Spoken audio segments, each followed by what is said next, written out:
Boxing update tayo mga tol.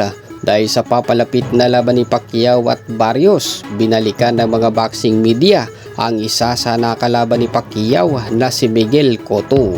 Sa interview ay tinanong si Miguel Cotto na kung sino ang pinaka nagpahirap sa kanya sa nagdaang laban.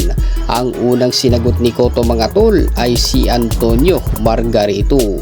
Ngunit dahil sa napag-alamang gumamit ito ng pandaraya sa kanyang handcraft ay inalis niya ito sa listahan at ang kanyang ipinalit ay si Manny Pacquiao na kung saan ay nakuha ni Pacquiao mga tol sa kanya ang WBO welterweight title. Sinabi din ito na sa galing at depensa ay talagang nahirapan din siya kay Mayweather. Wala daw lakas ang mga suntok ni Mayweather mga tol, ngunit accurate ang mga patama. Hindi katulad ni Pacquiao na talagang bakbakan ang gusto sa laban. Hindi din umano inasahan ni Cotto ang lakas ni Pacquiao dahil galing sa mababang timbang si Pacquiao bago sila maglaban.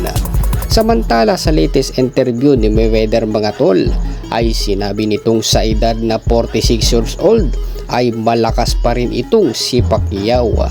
Sa lahat anya ng nakalaban niya ay natatangi ang lakas ni Pacquiao.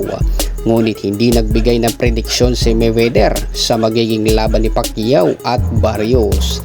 Sa kabilang banda naman mga tol, nagpahayag si Jason Casimero, ang kapatid ni Janriel Casimero, sa kanyang Facebook post na magkakaroon ng laban ngayong taon si Janriel Casimero. May laban pero matagal-tagal pa.